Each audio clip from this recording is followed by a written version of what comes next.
여러분 축복합니다. 지난주에 최 목사님이 주일날 사사기 8장 말씀 가지고 말씀을 전해줬어요. 기도원 이야기를 했는데, 자, 오늘은 제가 이제 6장부터 8장까지 기도원에 관한 이야기들을 좀 배경적인 것들을 설명을 해드리도록 하겠습니다. 기도원은 5번째 사사입니다. 사사기의 패턴이 여기 나와 있는데, 사사기는 역사가 계속 반복된다고 말씀드렸어요. 근데 그게 좋은 역사가 아니라 악한 역사, 보통 악순환이라고 표현하죠. 악한 것들이 계속 순환된다. 그래서 하나님 앞에 범죄하고 이로 인해서 하나님이 그들을 징계하실 때 이방 민족을 보내셔서 그들의 압제하에 노예 신사가 되게 합니다. 그 고통 가운데 이스라엘 백성이 깨닫고 죄를 고백하고 회개하고 간구할 때 하나님은 구원자 사사를 보내주시고요.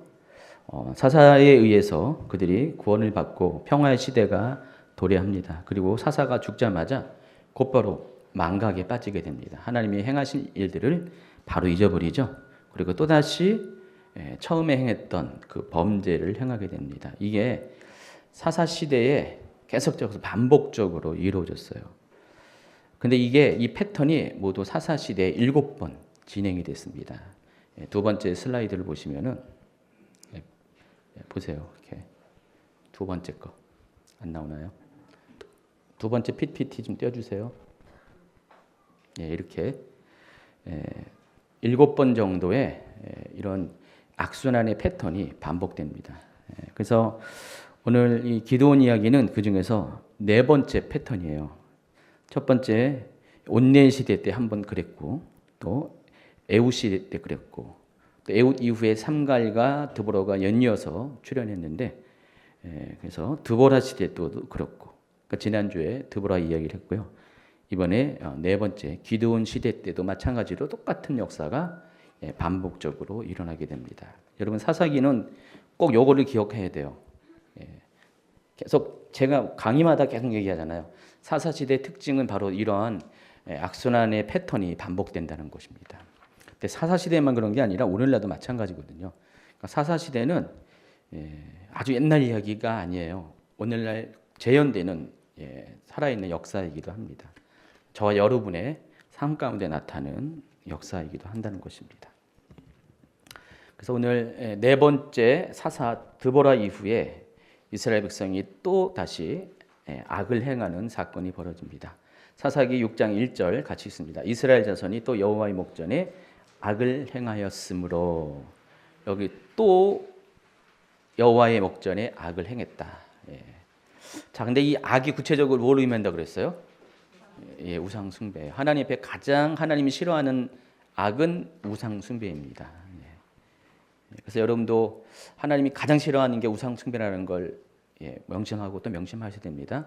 그게 하나님 앞에 악이에요. 그래서 우상은, 지금 말한 이 우상은 여러분이 생각하고 있는 뭐 이렇게 무슨 다른 종교의 우상하는 그것만 우상을 말하는 게 아니라, 여러분이 하나님을 대신한, 여러분 삶 가운데 하나님을 대신한 그 모든 것들이 우상이라는 것을 아시기 바랍니다. 우상을 영어로 아이돌이라고 그러는데, 구상과 구상이 좀 의미는 같은데, 좀 여기 뜻은 같은데 의미는 약간 다르죠. 하여튼 그 아이돌도 여러분 너무 이렇게 우리 10대, 20대 여기 자매들이 있는데 너무 아이들 좋아하지 마세요. 그래서 하나님과 이스라엘 백성의 관계는 성경을 보면은 창세기 때부터 그런 관계로 우리를 묘사해요. 그래서 우리는 하나님과 연합된 관계예요.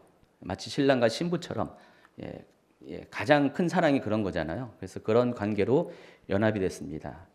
그래서 한 남자가 있는데 정말 아내를 사랑했습니다. 정말 죽기까지 사랑했는데 어느 날 아내가 자신을 배반합니다. 자신이 보는 앞에서 다른 남자랑 간음을 했습니다. 자기 눈에 보는 앞에서. 여기 여호와의 목전에라고 했잖아요. 그때 그 남자가 어떻게 할 것 같아요? 여러분이 남자라면 어떻게 할 것 같아요? 여기 남자분들 분노하시겠죠. 여자분들은 분노하는 게 아니라 돌아버리시고 남편이 그러면 아예 돌아버리시고 우리 남자분들은 분노하실 것입니다. 마치 하나님이 그와 같이 분노하셨어요. 예. 하나님은 정말 이스라엘 그렇게 사랑했는데 버젓이 하나님 보는 앞에서 하나님 목전에 하나님이 가장 싫어하는 우상을 숭배하는 일들을 했기 때문에 그게 계속 이 사사기 역사 가운데 반복적으로 나타난다는 것입니다. 그래서 하나님에 대한 배신 행위예요. 영적인 간음인 동시에 배신 행위라는 것입니다. 자, 근데 민수기 25장에는 이러한 이스라엘이 하나님을 이렇게 배도하는 다른 신을 섬기는 뿌리가 되는 사건을 소개합니다. 민수기 25장입니다. 1절부터 한번 읽어볼까요? 이스라엘이 시딤에 머물러 있더니 그 백성이 모압 여자들과 음행하기를 시작하니라. 그 여자들이 자기 신들에게 제사할 때 이스라엘 백성을 청하매 백성이 먹고 그들의 신들에게 절하므로 이스라엘이 바알볼에게 가담함지라. 여호와께서 이스라엘에게 진노하시느니라. 여호와께서 모세에게 이르시되 백성의 수령들을 잡아 태양을 향하여 여호와 앞에 목매어 달라. 그리하면 여호와의 진노가 이스라엘에게서 떠나니라. 모세가 이스라엘 재판관에게 이르되 너희는 각각 바알볼에게 가담한 사람들을 죽이라 하니라. 이스라엘 자손의 온 회중이 회막문에서 올 때 이스라엘 자손 한 사람이 모세와 온 회중의 눈앞에 미디안의 한 여인을 데리고 그의 형제에게로 온지라. 제사장 아론의 손자 엘레아살의 아들 비느하스가 보고 회중 가운데서 일어나 손에 창을 들고 그 이스라엘 남자를 따라 그의 막사에 들어가 이스라엘 남자와 그 여인의 배를 꿰뚫어서 두 사람을 죽이니 연병이 이스라엘 자손에게서 그쳤더라. 그 연병으로 죽은 자가 24,000명이었더라. 자, 이거는 유명한 민수기에 나오는 유명한 사건입니다. 여기서 이 바알볼이라는 것은 여러분 바알신이라고 들어봤죠? 근데 그 바알신의 좀 구체적인 지역에서 부르는 이름입니다. 부월에 있는 바알이라는 뜻이에요. 그러니까 부월 지방에 있는 바알신. 그러니까 부월 사람들이 섬기는 바알신. 그러니까 바알신도 조금씩 지역마다 모양이 달라요. 신간이 조금씩 다르는데 다 이제 바알이라는 공통점이 있지만은 부월에서 섬기는 바알신이 따로 있다는 것입니다.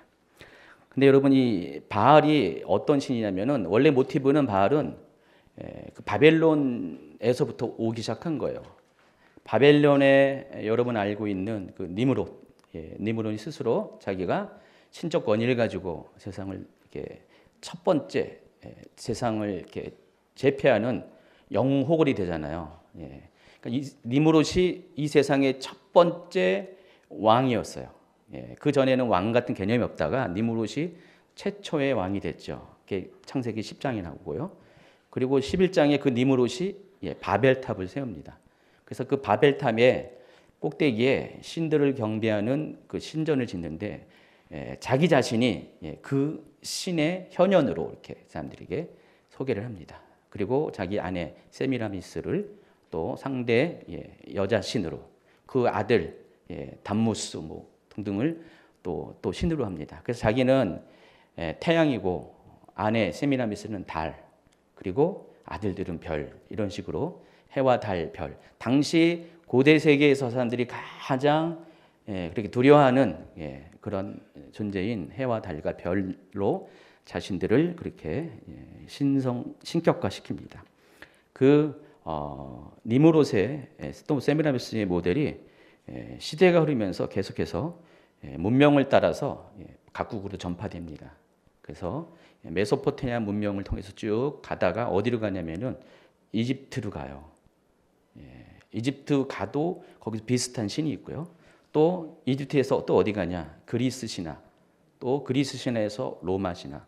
또 중국. 또 그리고 가나안 땅에도 그런 신 개념이 들어오는데 그게 바로 바알신이에요. 가나안 땅에서는 그걸 바알신이라고 불렀어요. 그래서 여러분 제우스 신이 번개를 주장하는 신인지 아시죠? 그러니까 그 그리스 신화에서 가장 센 신이 번개를 주장하는 신이에요. 천둥 번개. 그래서 이 기상을 주관하는 신이 제우스 신인데 바로 이 바알신이 그런 역할을 합니다. 왜 바알신이 중요하냐면은 당시 농사를 주업으로 하고 있는 가나안 사람들에게 기후는 굉장히 중요한 거죠. 날씨는. 그래서 날씨에 따라서 농사가 잘 되고 잘못될 수 있어요.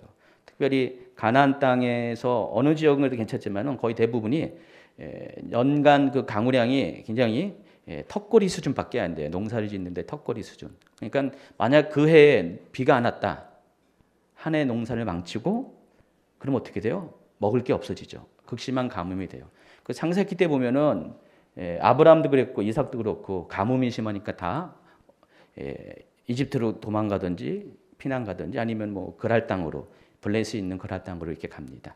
그런 상황이기 때문에 당시 이 바알은 가나안 땅에 아주 막대한 영향력을 끼쳤습니다. 여러분 하나님은 보이지 않는 신이잖아요. 형상이 없잖아요. 근데 바알은 형상이 있어요. 여러분 아마 큐티집 보면은 바알 그 우상 것들 한번 이렇게 샤파로 집어넣은 게 있을 거예요. 우상 그 형상이 있습니다. 그리고 또 그 상대 신인 이 아세라도 뭐 아스다롯이라고도 부르고요. 아세라도 똑같이 형상이 있습니다. 그럼 그러다 보니까 사람들 눈에는 눈에 보이는 그 형상으로 되어 있는 신들이 더 섬기기가 편한 거예요. 하나님은 눈에 보이지 않거든요. 근데 보이는 신이 있다 보니까 그 신을 가까이에 심지어 자기 집에 모시기도 하고요. 그렇게 합니다. 그래서 이 바알은 당시 가나안 지방의 사람들에게 아주 막대한 영향을 끼쳤어요. 그 사람들은 바알을 굉장히 많이 섬겼습니다. 근데 바알이 문제가 있어요. 이 신이 바알 신은 굉장히 음란한 신이에요. 왜냐하면 바알 신을 섬기는 제사 의식이 있는데 여러분 이제 각 종교마다 제의가 있잖아요. 제사 의식이 있는데 이 바알 신을 섬기는 제사 의식 중에 가장 하이라이트 되는 부분이 뭐냐면은 바알과 아세라가 성행위를 합니다. 여기 뭐 이렇게 18세 이상 없죠? 이하 없죠? 그게 제사 의식이에요. 근데 뭐 죽어 있는 신이 뭐 그렇게 할 수 없잖아요. 그러니까 대신 뭘 하냐면은 그때 제사를 주관하는 제주라고 그러죠. 제사를 이렇게 나와하는 그 제주와 또 그 바알 신전에 여 사제가 있어요. 근데 실은 창녀예요. 그게 여러분 아데미 여신 그때도 똑같이 그게 그리스한테도 똑같이 그렇게 가요. 그래서 거기도 똑같이 그런 형태가 있습니다. 그래서 제주와 거기 있는 여 사제가 사람들 보는 앞에서 이런 데서 만약에 이렇게 눈에 다 보이는 데서 어떤 그런 남녀간의 그런 성행위를 하는 것이 그게 제사 방법이에요. 되게 음란하잖아요. 하나님은 우상 숭배도 숭배지만은 바알과 아세라 종교의 그 음란함을 몹시도 싫어했어요. 우리가 신학적으로 신학교에서 이제 이런 거 예전에 제가 배웠는데 아직도 기억나는 게 있어요. 하나님을 가리켜서 구약의 하나님을 가리켜서 윤리적 요일신이라 그래요. 하나님은 윤리적인 분이세요. 도덕적인 분이세요. 이거는 하나님의 어떤 성품과 도무지 맞지가 않는 거예요. 근데 바알 종교는 하나님이 싫어하는 것들은 아주 골고루 다 갖고 있는 것이었어요. 형상이 있죠. 그리고 그 음란한 행위를 하죠. 근데 그 바알 신이 엄청나게 많은 사람들에게 영향을 끼쳤어요. 이후에 이스라엘 역사 가운데 바알 신이 굉장히 이스라엘 사람들을 타락하게 하고요. 유대교는 이 바알 종교와의 싸움을 엄청나게 많이 했습니다. 근데 그 첫 번째 모티브가 되는 게 그 시작이 바로 여기예요. 민수기 25장이에요. 이스라엘이 이집트에 있을 때 바알을 몰랐겠죠, 당연히. 광야 생활을 쭉 돌고 오다가 마침내 이제 40년이 차서 요단강 동편의 모압 땅에서 대기하고 있다. 거기서 2달 동안 모압 평야에서 대기하고 있다가 이스라엘로 진입합니다. 근데 바로 그때 이스라엘이 범죄를 하게 됩니다. 그래서 그때 모압 여자들이 이스라엘 남자들을 꼬시는 거예요. 꼬셔서 모압 여자들이 예쁜지는 잘 모르겠지만 하여간 이스라엘 사람들은 그때 당시만 해도 완전히 400년 가까이로 고립된 상태이기 때문에 세상에 세속 문명과 접촉이 없었어요. 고센이라는 곳에서 고립됐는데 이 모압이나 이런 데는 그렇지 않잖아요. 특별히 그 땅은 대상무역이 발달된 땅이라서 그런 어떤 문명의 이동이 많아서 많이 노출된 땅이에요. 그러다 보니까 그 모압 여인이 이스라엘 남자들을 유혹합니다. 그리고 그들과 음행을 하게 됩니다. 그걸로 끝나는 게 아니라 어떻게 하냐면은 자기들의 신 앞에 그 남자들을 데려갑니다. 그리고 거기서 절하게 합니다. 그리고 그 신전 의식을 보여주는 거예요. 악에 빠지는 건 아주 순식간이에요. 순진한 사람들이 그런 악한 것을 보면은 눈이 휘둥그레지겠죠. 급속하게 거기 타락의 길에 접어들게 됩니다. 그래서 하나님이 이걸 진노하셨고요. 그 일로 인해서 하나님이 그 이스라엘 진영에 전염병을 보내십니다. 그래서 24,000명이 죽게 됩니다. 그 이야기가 민수기 25장에 나와 있습니다. 자, 그런데 이러한 일이 생기는 전제가 되는 사건이 또 있었어요. 그게 민수기 22장부터 24장까지의 내용인데 사건이 이렇습니다. 모압이 이스라엘이 자기 땅에 들어온 것을 보면서 자그마치 군대만 60만이잖아요. 엄청나게 두려움을 느꼈습니다. 여러분 말이 60만이지 그때 당시에 60만의 군대는 지금으로 따지면 한 1,000만 명의 군대와 필적하는 엄청난 숫자였어요. 대부분 그때 당시에 나라마다 군대가 아무리 많아도 몇만 수준이었는데 60만이라는 것은 대단한 거죠. 60만의 군대가 있으니까 감히 이스라엘을 어떻게 건질 수가 없잖아요. 끙끙대고 있었죠. 끙끙대고 있다가 방법을 모색합니다. 그것은 부올에 있는 발람이라는 선지자가 유명했어요. 당시에 가나안 지방에서. 그래서 그를 초청해서 그에게 이스라엘을 저주하라고 돈을 줘서 매수해서 그렇게 저주하라고 합니다. 근데 발람이 그 얘기를 듣고 이스라엘 저주하러 왔어요. 근데 저주를 하려고 기도만 하면은 하나님이 저주 대신 이스라엘을 축복하는 이야기를 계속하는 거예요. 무려 3번이나. 그러니까 도저히 할 수가 없잖아요. 그래서 포기했나요? 포기 안 했어요. 거기 보면은 이제 그 이상의 이야기가 없는데 민수기 31장에 보면은 하나님께서 그때에 그와 같이 했던 그들을 원수를 갚으라는 이야기가 나와요. 좀 이따 설명할 거예요. 근데 그 전에 계시록 2장 14절에 보면은 그때의 상황을 이렇게 설명합니다. 한번 같이 읽어볼까요? 그러나 내게 두어 가지 책망할 것이 있나니 거기 내게 발람의 교훈을 지키는 자들이 있도다. 발람이 발락을 가르쳐 이스라엘 자손 앞에 걸림돌을 놓아 우상의 제물을 먹게 하였고 또 행음하게 하였느니라. 바로 이스라엘이 민수기 25장에 그와 같은 죄를 범할 모든 그 원인이 바로 발람이 발락에게 그렇게 가르쳐 준 거예요. 그렇게 해라. 그러면 그들이 여자들과 행음하게 될 것이고 여자들이 그 남자들을 꼬셔서 자기들의 신전에 가가지고 그렇게 의식 가운데 하면은 이스라엘 백성들이 순식간에 정신적인 무장 해제가 될 것이다. 그렇게 가르쳐 준 거예요. 그리고 그렇게 했고 마침내 성공을 했다는 것입니다. 자, 그런데 이때 22장 7절에 보니까 한번 같이 읽겠습니다. 모압 장로들과 미디안 장로들이 손에 복채를 가지고 떠나 발람에게 이르러 발락의 말을 그에게 전했다. 이때 이 모압과 행동을 같이 한 게 미디안 사람들이었어요. 이때 당시에. 지금 우리가 지금 오늘 미디안 이야기를 하잖아요. 지금 미디안이 쳐들어왔어요. 그 얘기 하는데 이때 미디안이 모압과 같이 행동을 했어요. 그래서 하나님은 이 일을 기억하셨고 31장 1절 같이 있습니다. 여호와께서 모세에게 말씀하여 이르시되 이스라엘 자손의 원수를 미디안에게 갚으라. 그 후에 내가 내 조상에게로 돌아가리라 그랬어요. 하나님이 모세에게 마지막 명령을 내린 거예요. 미디안을 쳐부셔라. 그 다음에 너는 이제 죽을 것이다. 그 얘기하는 것입니다.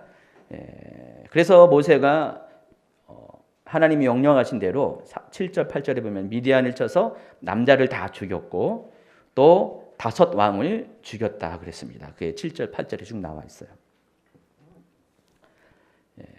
그래서 이와 같은 역사적인 배경이 있다는 것입니다.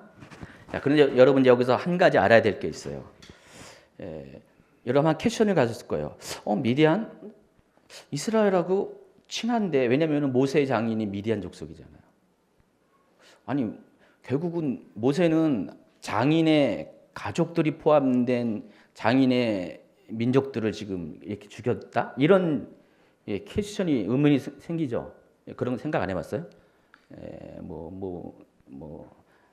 전혀 신경 안 썼겠군요. 저는 이런 의문을 좀 갖는데, 이상하다, 왜 이렇지? 이런 의문을 갖는데, 저도 처음에 이거 많이 가졌는데, 몰랐을 때 안 그랬군요. 혹시 의문을 갖는 분에게 그 의문을 해소시켜 주겠습니다. 여러분이 알아야 될 게 있어요. 원래 미디안 거주지는 바로 이 지도에 있는 바로 여기입니다. 여기에요, 여기. 지금 여기가 사우디아라비아예요. 아라비아 반도의 그러니까 이스라엘이 여기 끝이 이스라엘 끝쪽이잖아요. 여기가 에시온 게벨이라고 그러고 에일랏이라고, 지금 에일랏이라는 도시고, 요 밑으로가 원래 미디안이 살던 곳이었어요. 여기 있죠, 이렇게. 그런데 여기에서 모세가 처갓집이 이쪽이에요. 처갓집이 이쪽이에요. 여기서 미디안 제사장 이드로를 만났고 그 딸 십보랑 결혼해가지고 여기서 40년 동안 목동 생활을 한 거예요. 그래서 여러분 지금 그 시나이 산이 어딨냐? 그런 말이 많은데 여기라고 하는데 실은 요즘 계속해서 더 대두되는 게 이쪽으로 이렇게 보고 있어요 지금. 그러니까 출애굽 루트가 좀 다르다는 거죠. 우리가 기존 알고 있는 것하고 좀 달라요. 나중에 아마 연대기 성경 할 때 다시 다루게 될 겁니다. 어쨌든 미디안이 여기예요. 원래 산 고향이 여기예요. 미디안은 아브라함의 후처 구드라의 자손 그 자식, 그러니까 아브라함의 자식이에요. 이 미디안도요. 후처 구드라가 낳은 여기 아들 중에 하나가 미디안이거든요. 그래서 여기서 살고 있었어요. 그런데 그 중에 일부의 사람들이 위쪽으로 올라가 가지고 이 모압과 같은 지역에서 살게 되다가 어느덧 모압과 동화가 됐어요. 그러니까 모압과 거의 같은 민족이 돼 버렸어요. 그래서 이 출애굽 당시에 미디안은 이 두 군데의 미디안이 있었어요. 두 군데의 미디안이 있었습니다. 그래서 지금 여기서 나와 있는 22장부터 25장 또 31장에 나와 있는 미디안은 여기 있는 미디안이 아니라 여기에 있는 미디안이에요. 그래서 이들 미디안 민족들은 이스라엘과 친했어요. 왜냐하면 거기 모세의 장인이 있고요. 모세의 여기 처남도 있고요. 다 친한 사람들이에요. 근데 여기 사람들은 모압과 화친을 하고 모압과 동화된 거의 같은 민족을 형성하기 때문에 당연히 모압의 편에 들 수밖에 없고, 그러다 보니까 이스라엘과는 대적의 관계가 있었습니다. 그래서 바로 이 모압과 미디안 장로들이 발람에게 가가지고 발락의 명을 받고 발람에게 가서 그런 계략을 꾸몄다는 것입니다. 그게 이제 오랜 역사예요. 그리고 그 결과 하나님께서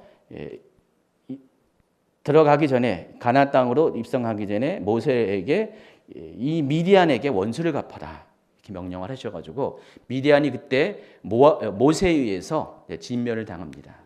자, 근데 이게 200년 전 얘기예요. 200년 전. 200년 후에 모세에 의해서 진멸당했던 이 미디안이 강성해집니다. 뭐 때문에 그래요? 이스라엘을 징치하는 막대기로 사용받기 위해서. 200년 전만 해도 완전히 거의 멸족당했던 미디안이잖아요.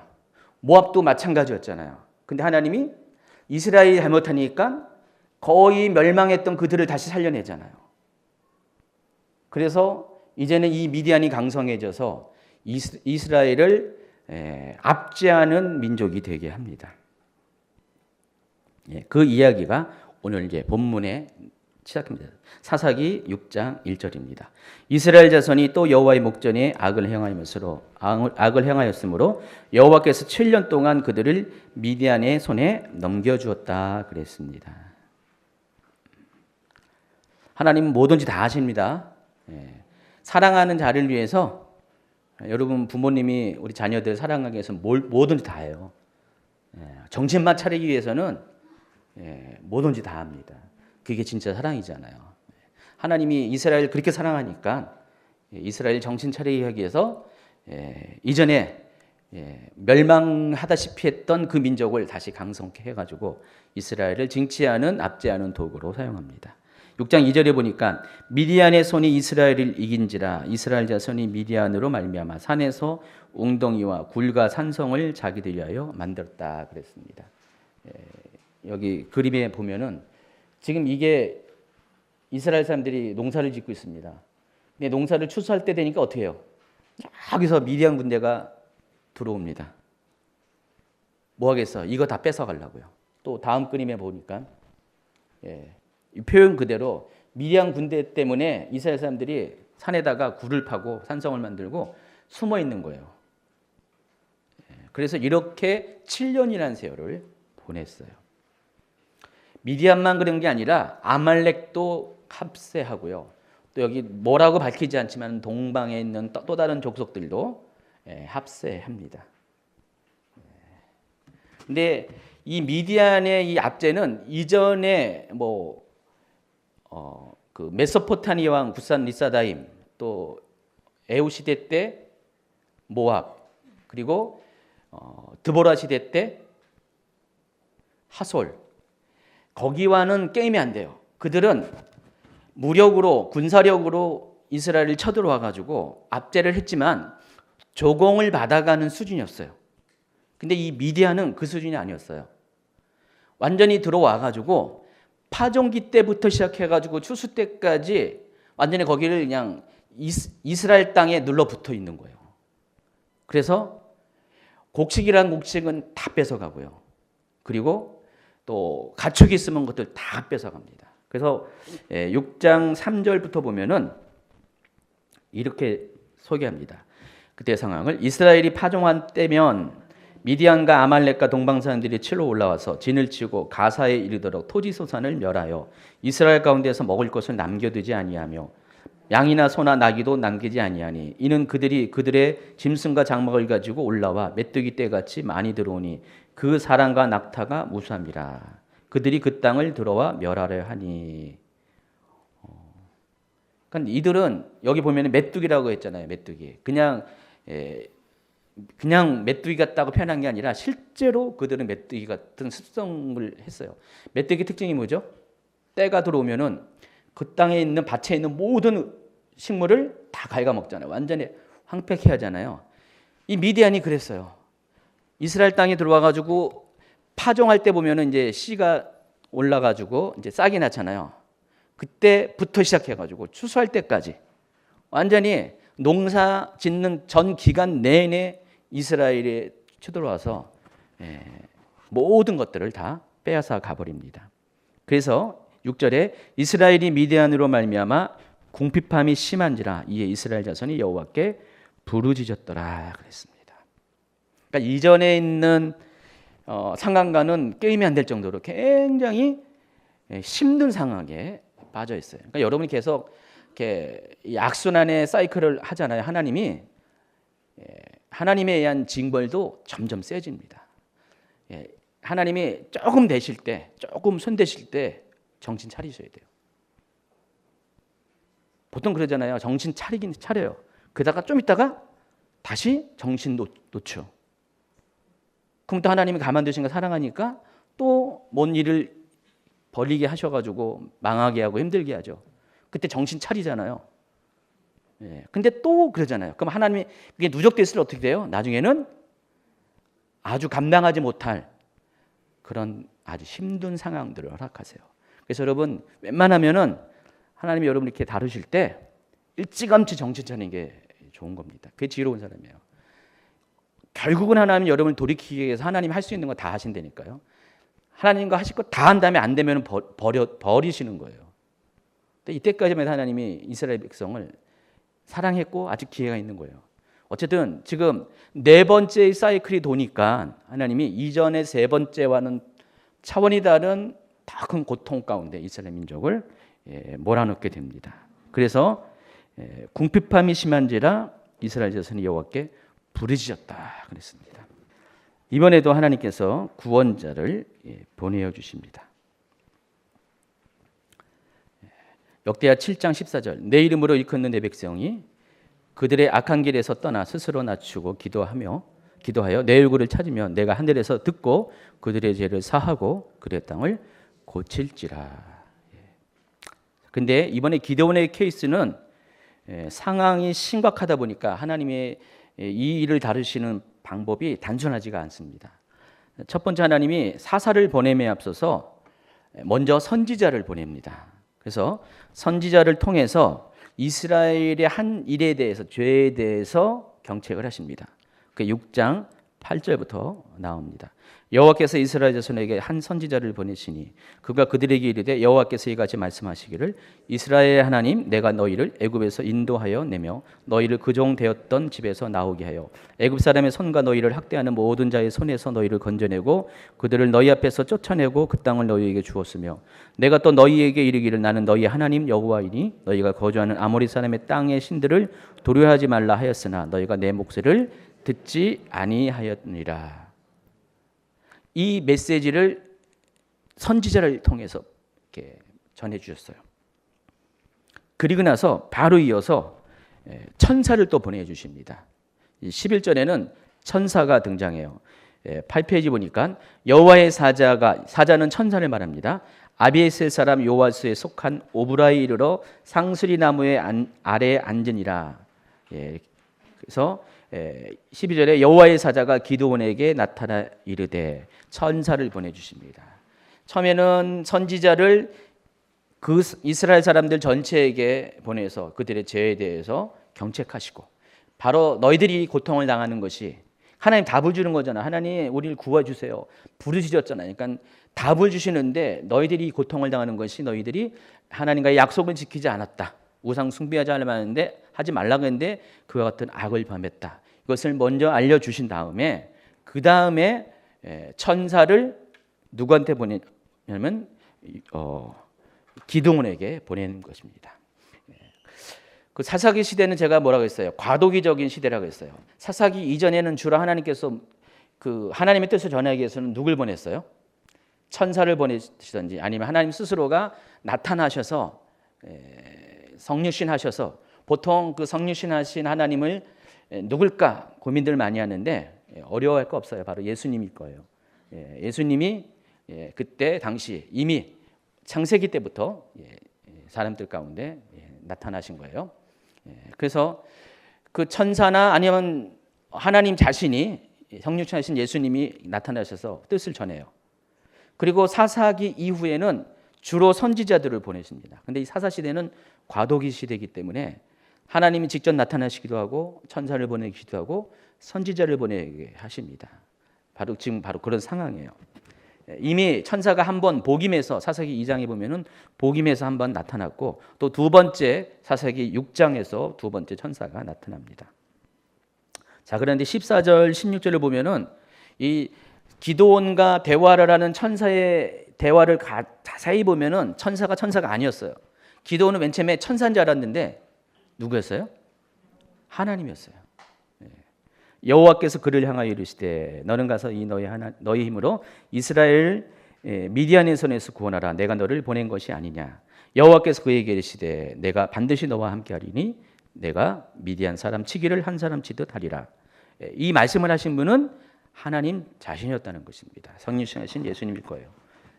그래서 지금 기드온은 하나님을 만난 거예요. 하나님을 만나서 소명을 받게 됩니다. 미디안으로부터 이스라엘 민족을 구원하는 그 소명을 받게 됩니다. 자, 그런데 이러한 하나님의 말씀에 곧바로 반응하는 기드온의 태도를 한번 17절에 보세요. 기드온이 그에게 대답하되 만일 내가 주께 은혜를 얻었사오면 나와 말씀하신 이가 주 되시는 표징을 내게 보이소서. 지금 나랑 말씀하시는 분이 바로 하나님이신 것을 알게 해달라고, 확신을 달라고. 지금 이 기도원의 입장에서는 아직 하나님을 경험하지 못했어요. 좀 뒤에 보면 알겠지만은 기도원의 아버지는 바알 신전의 일종의 관리 맡은 성전지기와 같은 역할을 했었어요. 그러니까 바알 종교에 심취했던 가문의 아들이에요. 그런 기도원이 하나님을 어떻게 알 수가 있어요? 하나님에 대한 믿음도 없었잖아요. 그러니까 바로 지금 이와 같이 나에게 소명을 주신, 나를 콜링한 그분이 진짜 여호와 하나님인지를 알 수 있도록 증거를 보여달라. 그래서 그 내용이 18절부터 23절까지 쭉 나와 있어요. 21절에 보니까 여호와의 사자가 손에 잡은 지팡이 끝을 내밀어 고기와 무교병에 대니 불이 바위에서 나와 고기와 무교병을 살랐다 그랬습니다. 그러니까 여호와의 사자가 기드온에게 고기와 무교병을 가져다가, 무교병은 떡을 말합니다. 누룩 없는 떡. 바위에 올려놓고 국을 부으라 했어요. 그리고 나서 국을 분다는 것은 뭐죠? 그 국물이 차면은 불이 붙겠어요? 전혀 안 붙겠죠. 그런 상태에서 지팡이 끝을 딱 내밀었더니 불이 나와가지고 그걸 다 태워버립니다. 자, 이 정도면 됐지. 바로 그거예요 지금. 그래서 정말 이렇게 기적과 같은 표직을 보여줍니다. 이때 기드온이 말합니다. 여호와의 사자인 줄 알고 이르되 슬프도소이다. 주 여호와여, 내가 여호와의 사자를 대면하여 보았나이다. 여호와께서 그에게 이르시되 너는 안심하라, 두려워하지 말라, 죽지 아니하리라. 자, 이게 이제 기드온이 하나님을 만날 때 했던 첫 번째 반응입니다. 이것은 이제 모세와 비교한 표를 이렇게 제가 해놨어요. 잘 보면은 기드온이 모세랑 좀 비슷한 게 있어요. 잘 이렇게 살펴보시면 되고요. 이 일이 있자마자 그날 밤에 하나님은 기드온에게 믿음의 결단을 요구하는 명령을 내리십니다. 그것은 기드온 가족에게 있는 우상부터 척결하라는 것이었어요. 6장 25절. 그날 밤에 여호와께서 기드온에게 이르시되 내 아버지에게 있는 수소 곧 7년 된 둘째 수소를 끌어오고 내 아버지에게서 있는 바알의 제단을 헐며 그 곁에 아세라상을 찍고 또 이 산성 꼭대기에 내 하나님 여호와를 위하여 규례대로 한 제단을 쌓고 그 둘째 수소를 잡아 내가 찍은 아세라 나무로 번제를 드리지니라 하시니라. 이에 기드온이 종 10사람을 데리고 여호와께서 그에게 말씀하신 대로 행하되 그의 아버지의 가문과 그 성읍 사람들을 두려워함으로 그 일을 감히 낮에 행하지 못하고 밤에 행하니라 그랬습니다.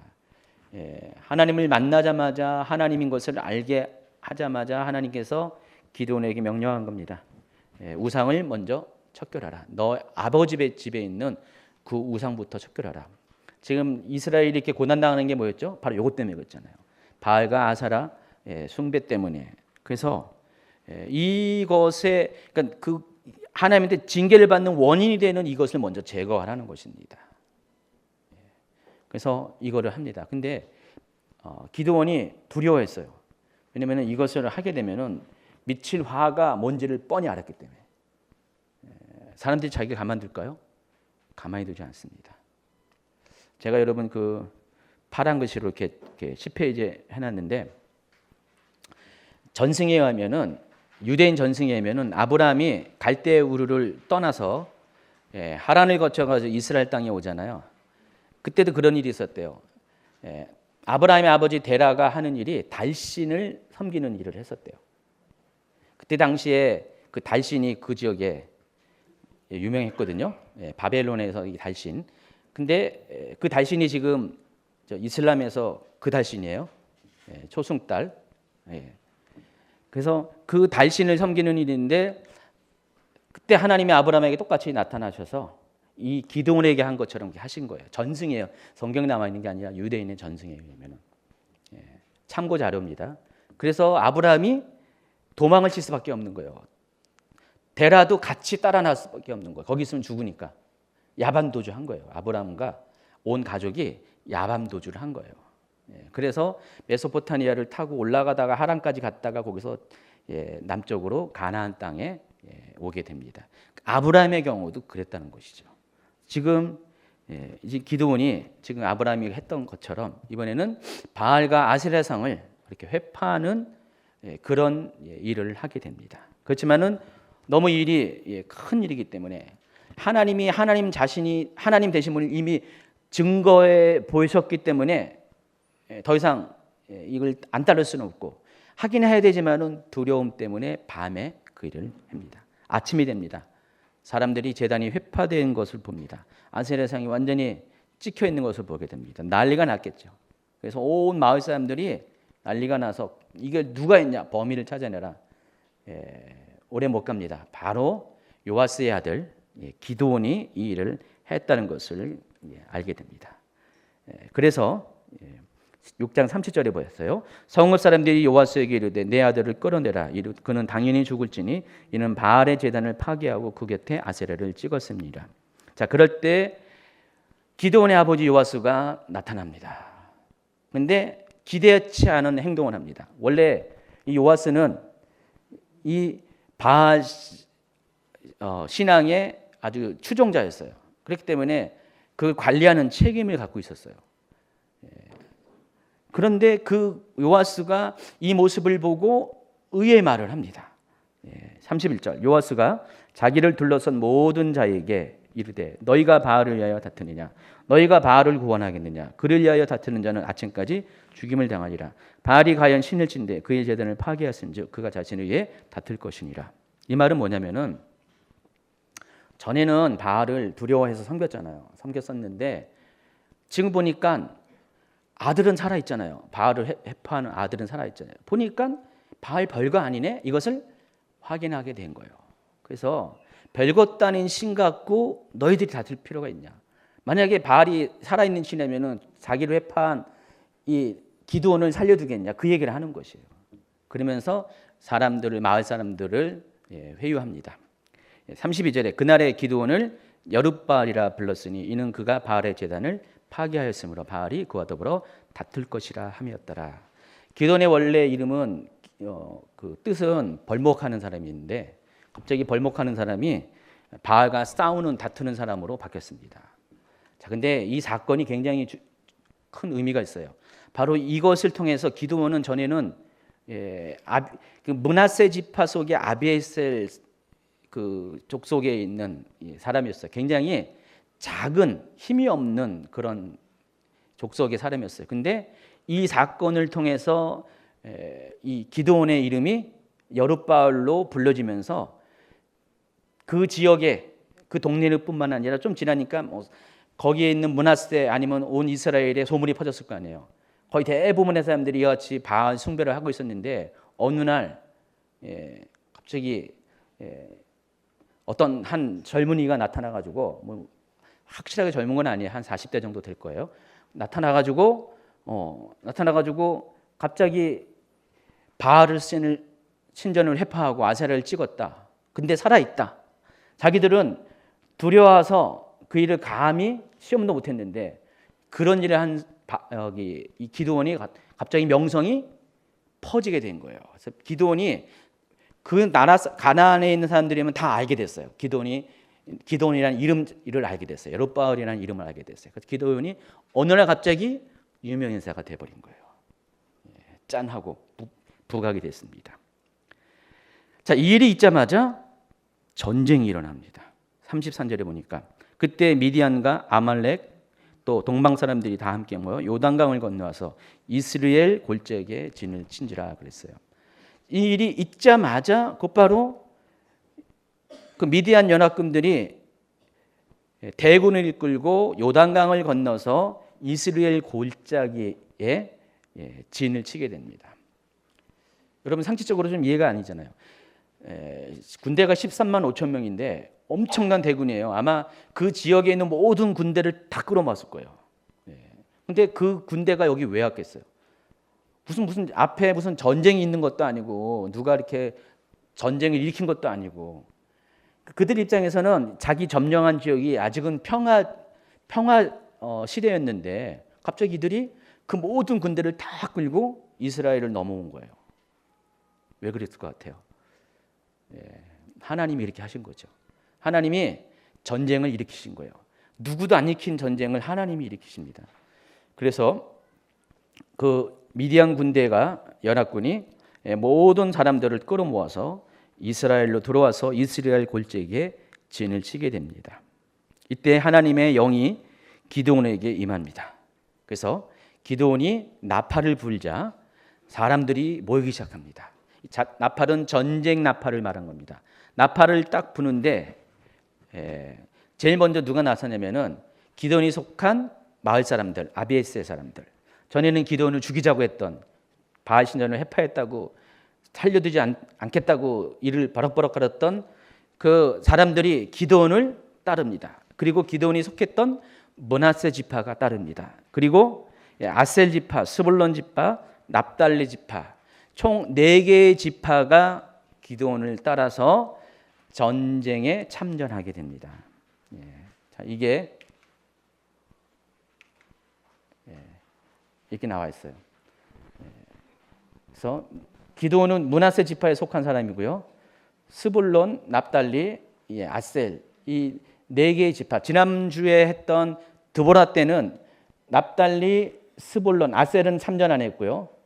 므낫세, 여기 이사갈, 에브라임 했었나?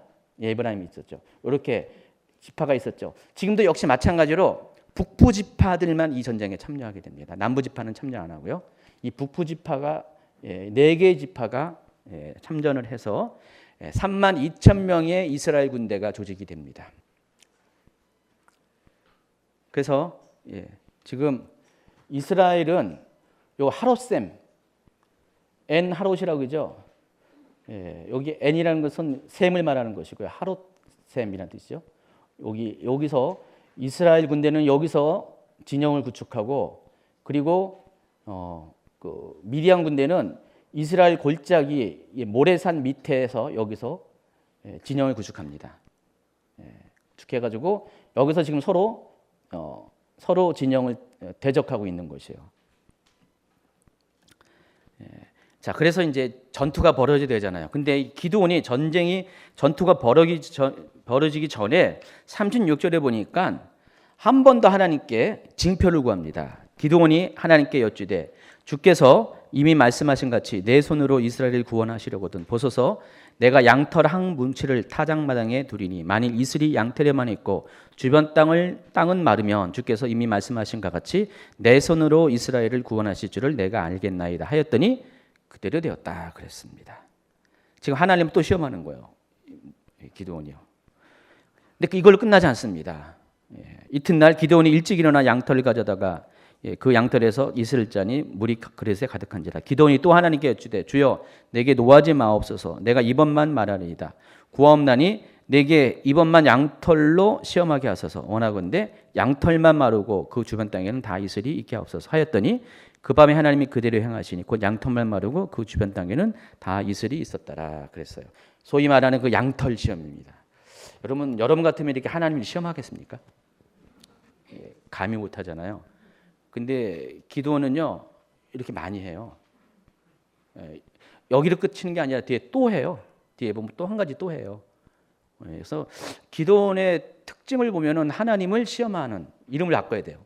여룻바알이 아니라 하나님을 시험하는 자로 해가지고 하나님은 많이 확증을 구하는 그런 스타일이에요. 그러니까 이 기도는 스타일이 굉장히 신중형이에요. 신중형. 아주 돌다리도 두들겨 걷는 그런 스타일이에요.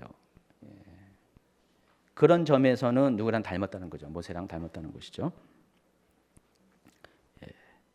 근데 기드온이 그럴 수밖에 없는 게 32,000명 대 13만 5,000명 4대1 정도의 군사력입니다. 이거는 당시에 그때의 싸움은 이 이스라엘 골짜기에서의 싸움은 여기는 다 평지에서 싸우는 거예요. 지금 여기는 다 이쪽은 다 산지인데 여기만 평지거든요. 이렇게. 그때 제가 사진 보여줬잖아요. 그러면은 개활지에서 싸우면 어떻게 돼요? 어떤 군대가 유리하죠? 숫자가 많은 군대가 유리할 수밖에 없어요. 그래서 4대 1씩이나 되는 군사적 열세를 가지고 이들과 싸운다는 것은 기드온 입장에서는 굉장히 큰 두려움이었습니다. 그래서 하나님이 함께 한다는 것을 확신해야 돼요. 지금 기드온은 지금 하나님을 알아가는 거예요. 하나님이 자신에게 처음 나타나가지고 그렇게 자기를 시험해서 했던 그때부터 계속해서 하나님을 알아가는 거예요. 불과 며칠 안 된 거잖아요. 알아가면서 하나님을 경험하는 거예요. 근데 기도원 나름대로 방식이 하나님을 시험하는 거예요. 계속해서. 하나님, 정말 하나님이 맞는다면은 이 전쟁이 하나님의 손에 달린 것이라면은 하나님이 전쟁을 통해서 우리 민족을 구원하시는 것이라면은 나를 통해서 하나님께서 전쟁에 승리를 하신다면은 나에게 그것을 확신할 수 있는 증거를 달라. 그렇게 질문을 하는 것입니다. 그게 양털 시험이에요. 처음에는 양털에만 이슬이 맺히고 주변은 멀쩡하고, 두 번째 시험은 양털은 멀쩡하고 주변만 이슬이 맺히는 그 두 가지 시험 하나님이 다 들어주시고 그대로 행해 주십니다. 자, 그런데 마치 무슨 타크 같아요. 기드온이 그렇게 했죠. 이제 하나님이 또 기드온을 시험해요. 보니까 이번에는 하나님 순서입니다. 하나님은 기드온의 믿음을 시험해요. 이번에는요. 어떻게 시험하냐면은 사사기 7장 2절을 넘어갑니다. 14페이지예요. 여호와께서 기드온에게 이르시되 너를 따르는 백성이 너무 많은즉 내가 그들의 손에 미디안 사람을 넘겨주지 아니하리니 이는 이스라엘이 나를 거슬려 스스로 자랑하기를 내 손이 나를 구원하였다 할까 함이니라. 자, 하나님께서 말씀하시기를 지금 3만 2천 명의 군대가 너무 많다는 거예요. 사람의 기준이면은 그거는 아직도 부족한 거잖아요. 근데도 하나님의 기준에는 너무 많다. 왜 많냐? 하나님이 일할 수 있는 그런 조건이 아니라는 것이죠. 만약에 그 군대로 이기면은 이게 뭐 우리가 잘해서 이겼지 뭐 하나님이 뭔 상관이야? 그렇게 말할 수가 있다는 거예요. 그래서 그 중에서 3만 2천 명 중에서 전쟁을 두려워하는 사람들을 집으로 보내라는 것입니다. 그랬더니 2만 2천 명이 떠나가 버리고 10,000명만 남습니다. 자, 그럼 10,000명 대 13만 5천 명이에요. 1대 13.5예요. 그런데 하나님께서 또 한 번 또 기드온을 시험합니다. 100명, 10,000명도 너무 많아. 그 중에서 300명만 고르라. 아마 여러분 눈이 계속 나왔을 거예요. 아니 하나님 정말요? 정말요? 그럴 수가 있어요? 아니 내가 할 수 있는 모든 것들을 다 지금 수족을 묶어버리는 거잖아요. 내 능력들을 다 제거하잖아요. 여러분 300대 13만 5천이면 몇 대 몇이에요? 450대 1이에요. 한 명이 450명을 상대해야 되는 거예요. 4대 1도 엄청난 거였는데 이제는 그 100배의 인원을 줄여버렸으니 이거 어떻게 해요? 근데 기드온은 그 상황 가운데 하나님 앞에 질문하지 않고 도대체 이거 왜 그러세요? 이거 말도 안 돼요. 꼭 그렇게 하셔야 됩니까? 그렇게 하지도 않고 하나님 명령에 그대로 순종해요. 그리고 그 말씀 그대로 실행을 해버립니다. 그리고 7장 9절에 보니까 하나님께서 안심이 안 된지 기드온에게 또 한 가지 하나님을 시험할 수 있는 기회를 주세요. 7장 9절을 볼까요? 그 밤에 여호와께서 기드온에게 이르시되 일어나 진영으로 내려가라. 내가 그것을 내 손에 넘겨주었느니라. 만일 내가 내려가기를 두려워하거든 내 부하와 함께 그 진영으로 내려가서 그들이 하는 말을 들으라. 그 후에 내 손이 강하여져서 그 진영으로 내려가리라. 그래서 13절 이후에 보니까 그 미디안 사람들이 서로 대화하는 내용을 딱 들었어요. 그랬더니 갑자기 그들이 그 중에 한 사람이 꿈을 꿨는데 꿈에 보리떡 한 덩어리가 미디안 지역으로 왔습니다. 그리고 장막이 이르러서 그것을 쳐서 무너뜨렸다는 것입니다. 그래서 장막이 쓰러졌습니다. 근데 꿈을 옆에 있는 친구가 해석해요. 그거 미디안 아니야? 기드온 아니야? 지금 그 얘기를 듣는 거예요. 지금 정탐을 하러 들어가가지고 기드온이 정탐을 하러 들어갔는데 하나님이 지금 가라 그런 거잖아요. 자기가 정탐하려는 게 아니라 하나님이 가봐라. 내가 너를 어떻게 사용할지를 내 귀로 분명히 듣게 할 것이다. 그 얘기 한 거예요. 그래서 갔더니 미디안 사람들끼리 이야기를 하는데 그게 자기 얘기예요. 그리고 이미 미디안 사람들은 기드온의 존재를 알았고 기드온에 대해서 두려움을 가지고 있다는 것들을 알았어요. 그러니까 어때요? 기드온이 용기가 확 일어났습니다. 믿음이 팍 일어났어요. 그리고 곧바로 진영으로 돌아가자마자 300용사를 소집해서 자, 우리가 지금 바로 전투할 때다라고 전투를 시작합니다. 자, 그런데 기드온이 택한 전술은 말도 안 되는 전술이에요. 왜냐면은 기드온의 숫자도 작았지만은 450대 1이었지만은 무기가 없어요. 지금 칼이 없어요. 대신 뭐가 있어요? 항아리, 횃불, 또 나팔, 이 세 가지가 무기예요. 말도 안 되는 거죠. 그러니까 우리가 알고 있는 일반적인 전쟁 방식이 아니에요. 전쟁 무기가 아니에요. 근데 하나님은 칼은 쓰지 못하게 하고 상식적이지 않는 도구를 쓰게 합니다. 그런데 그것이 위력을 발휘합니다. 7장 19절에 보세요. 기드온과 그와 함께한 백성이 이경초의 진영 근처에 이른즉 바로 파수꾼들을 교대한 때라. 그들이 나팔을 불며 손에 가졌던 항아리를 부수니라. 세대가 나팔을 불며, 그러니까 세 개의 부대 말하는 거예요. 100명씩 세 개의 부대가 나팔을 불며 항아리를 부수고 왼손에 횃불을 들고 오른손에 나팔을 들어 불며 외쳐 이르되 여호와와 기드온의 칼이다 하고 각기 제자리에 서서 그 진영을 에워싸매 그 온 진영의 군사들이 뛰고 부르짖으며 도망하였는데 300명이 나팔을 불 때 여호와께서 그 온 진영에서 친구끼리 칼로 치게 하심으로 적군이 도망하여 스레라의 벳시다에 이르고 또 답밭에 가까운 아벨무홀라의 경계에 이르렀다 그랬습니다. 지금 한밤중에 미디안의 군대가 지금 잠을 자고 있었어요. 그냥 새벽에 그 불침번 쓰는 군사들이 서로 교대하는 시간이었어요. 근데 갑자기 사람들이 다 자고 있는데 아닌 밤중에 홍두깨라고 알잖아요, 여러분. 아닌 밤중에 기드온. 홍두깨와 같은 거죠. 홍두깨가 이거 말도 안 되는 거잖아요. 정말 항아리 들고 횃불 들고 나팔 들고 갑자기 나타났습니다. 근데 그 항아리가 깨지는 소리가 300개의 항아리가 깨지는 소리가 대단했을 것 같아요. 그래서 여러분 한번 써보세요. 혹시 왜냐하면 사람들의 혼을 뺀 것 같아요. 이때 300개 껌껌한 칠 같은 어둠 속에서 횃불이 막 이렇게 돌고요. 돌고 항아리가 깨지고 막 나팔이 300개가 막 부러지니까 우리 지금 나팔 하나 불어도 크잖아요. 근데 300개가 동시에 붕붕 막 불어보세요. 이 미디안 사람들은 아마 수십만의 군대가 자기들을 포위한 것처럼 느꼈을 거예요. 더군다나 지금 미디안군 있죠. 아말렉 군대 있죠. 또 동방의 다른 민족이 있죠. 언어도 제대로 안 통할 수도 있어요.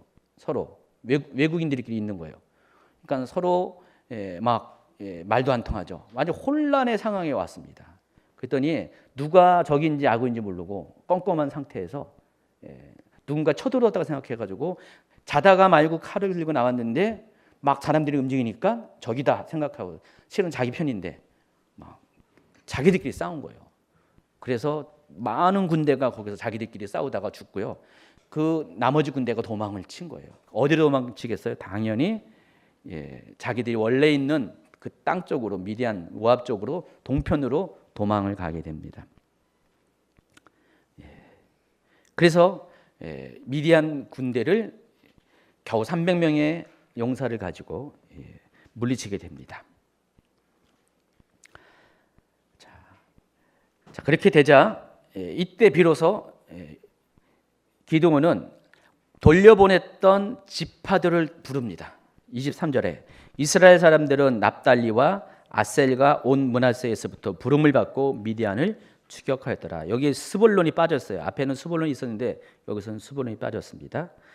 또 기드온이 사자를 보내어서 에브라임 온 산지로 두루 다니게 하여 이르기를 내려와서 미디안을 치고 그들을 앞질러 벳바라와 요단강에 이르는 수로를 점령하라 했습니다.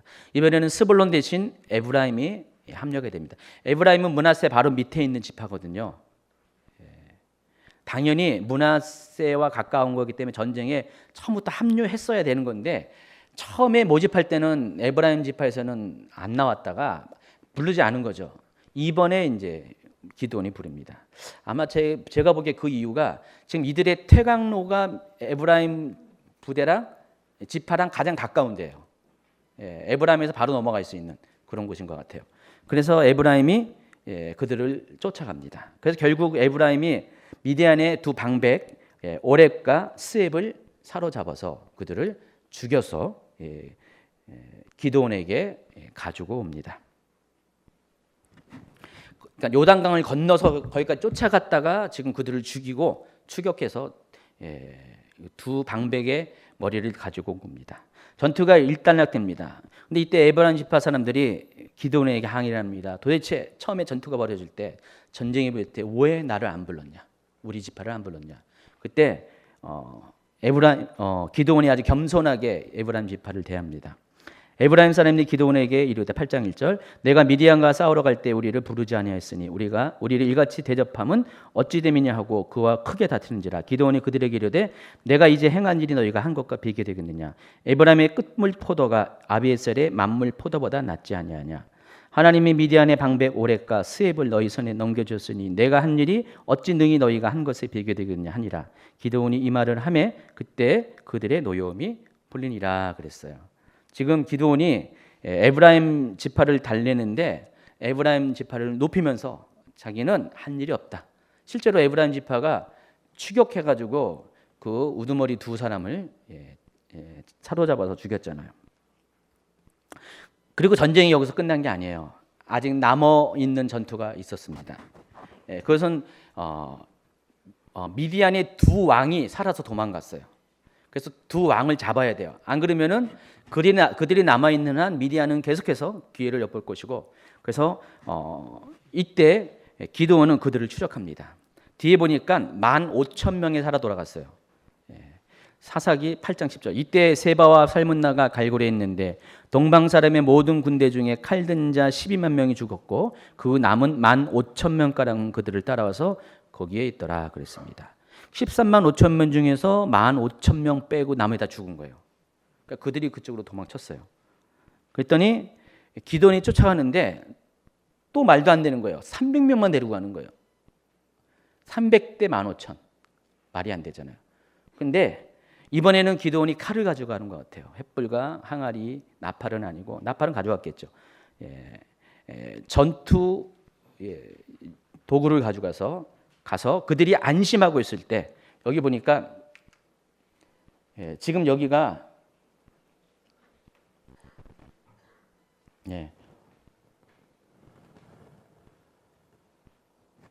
지도가 맞나? 여기 욕부하라고 나와 있는데 보이나요 여기요? 안 보이죠? 아 여기인데 여기 욕부하가 여기인데 지금 벳바라와 요단에 이르는 나루턱이 여기예요.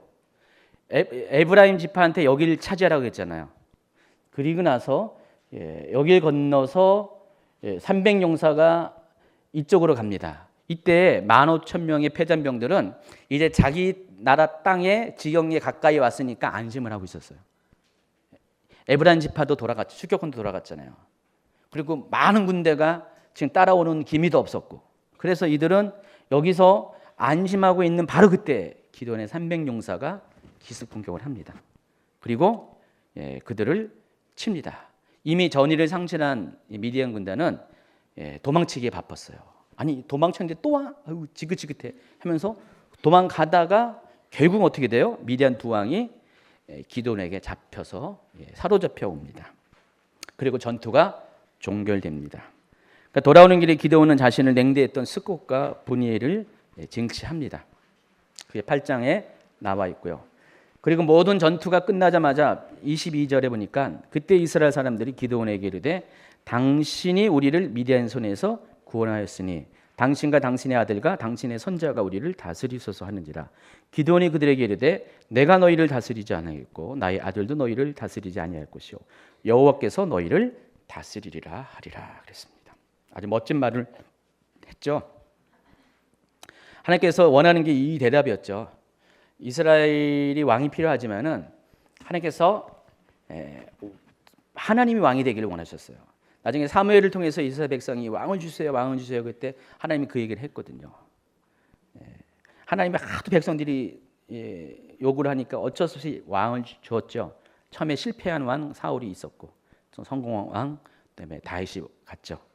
어쨌든 이때도 백성들이 왕을 원했는데 기드온은 자기가 왕 되기를 거절했고 오직 하나님만이 왕이 되심을 선포했습니다.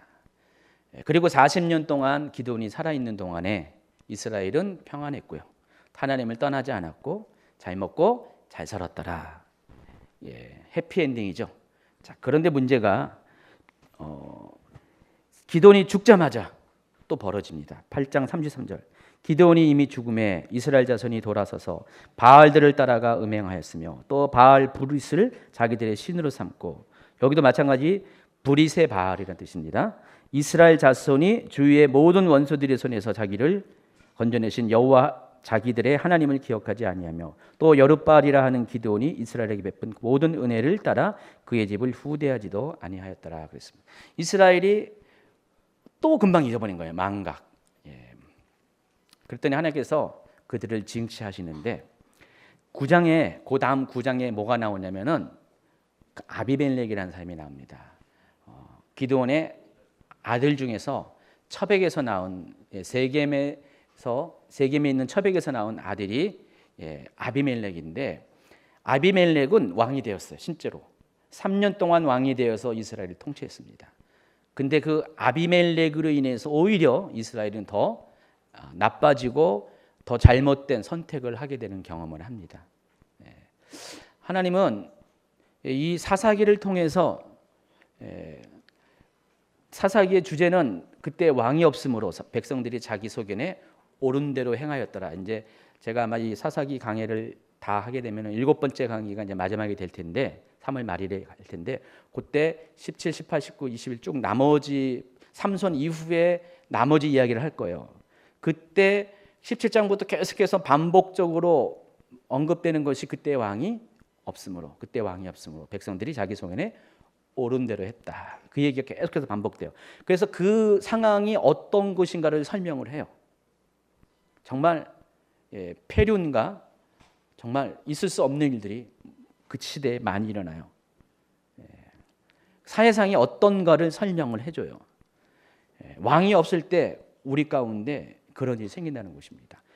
그래서 왕이 있어야 돼요. 우리를 다스리는 왕이 있어야 돼요. 내가 왕이 되면 안 된다는 거죠. 근데 사람들은 내가 왕이 되길 원해요. 여러분도 그렇잖아요. 여러분 자신이 왕이 되길 원하잖아요. 근데 자기가 왕이 되면은 옳은 선택이 아니란 거죠. 인생이 망치게 되는 겁니다. 그러니까 사람들은 자기 자신을 통제할 수 있는 사람은 아무도 없어요. 자기 자신이 선함을 유지할 수 있는 사람은 아무도 없어요. 그러니까 나를 이끌어 주시고 나를 통제할 수 있고 나를 구원받을 백성으로 만들어 주시는 분은 오직 진짜 왕이신 하나님밖에 없거든요. 지금 사사기는 그걸 얘기하려고 그러는 거예요. 사사시대 350년에 7번이나 반복되는 이 악한 패턴들이 보여지고 있지 않느냐.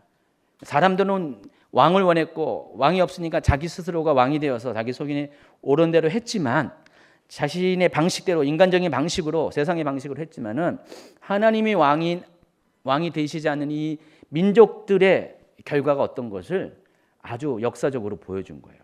그래서 우리에게 선택을 하는 거예요.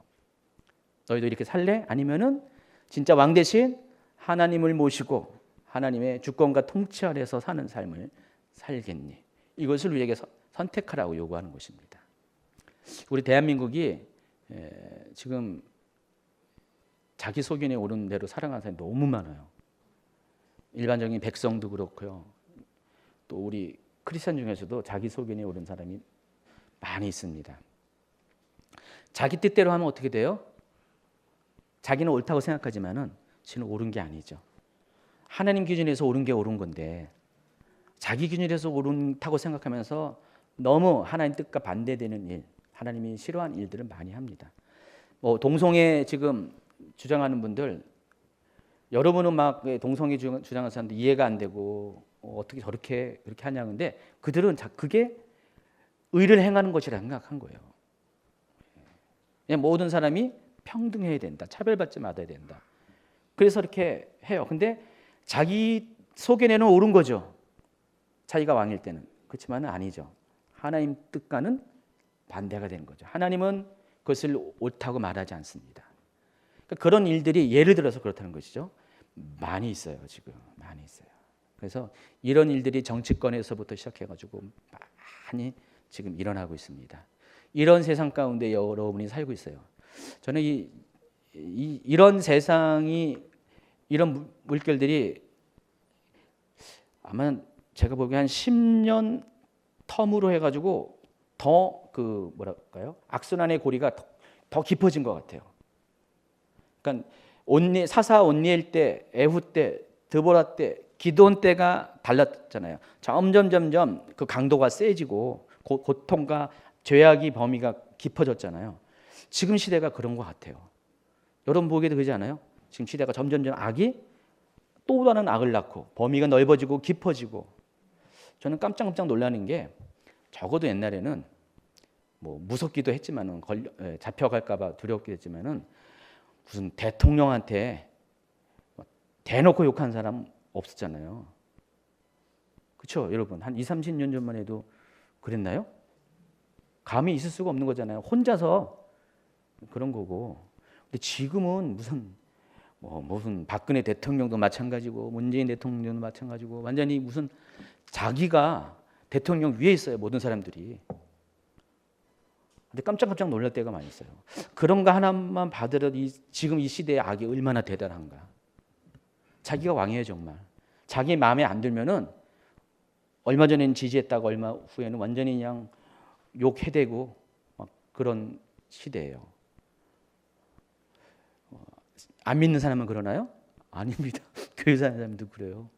교회 다니는 사람들도 그런 모습이 너무 많아요. 세상이 점점 이상해지고 있어요. 아주 그냥 이상한 악의 소용돌이 가운데 점점 빨려 들어가고 있습니다. 이 고리를 누군가 끊어야 되잖아요. 이 회전하는 이 악순환의 고리를 누군가 끊어야 되죠. 예, 왕이 오셔야 됩니다. 진짜 왕. 진짜 왕이 오셔서 이 나라 백성을 다스려 주셔야 돼요. 여러분이 기도해야 될 것은 이 나라가 정말 하나님이 통치하는 그런 나라가 되게 해 주십시오. 그러면은 이 세상이 바뀌어요. 우리나라도. 그러니까 여러분이 지금 여러분의 방식대로 여러분이 옳다고 주장하는 어떤 행위를 가지고 바뀔 세상이 아니에요. 오히려 대립은 더 커지고요. 좌파 우파 더욱더 골이 깊어지고요. 제가 지난 전주에 설교한 것처럼 판단의 영이, 분리의 영이, 분열의 영이 완전히 세상을 덮고 있습니다. 반대 정신이 살아야 되거든요. 오히려 그들을 축복하고 그들을 위해서 기도하고, 그래서 하나님께서 나도 다스려 주시고 그들도 다스려 달라는 그런 중보가 필요합니다. 하나님이 개입하시면은 세상, 우리나라, 대한민국 바뀔 수가 있습니다. 그걸 누가 해야 돼요? 하나님을 아는 백성이 해야 되죠. 교회가 해야 됩니다. 믿는 자들이 해야 됩니다. 지금 이스라엘 백성이 오늘날 따지면 믿는 백성이었는데 믿는 백성 스스로가 먼저 그렇게 돼버렸으니까 그 시대의 악이 오죽하겠어요. 그러니까 여러분이 그렇게 하셔야지 대한민국이 바뀝니다. 사사기를 통해서 우리가 나라와 민족을 위해서 그렇게 하나님의 뜻을 구하면서 통치를 기대하면서 기도하는 여러분 되기를 축원합니다.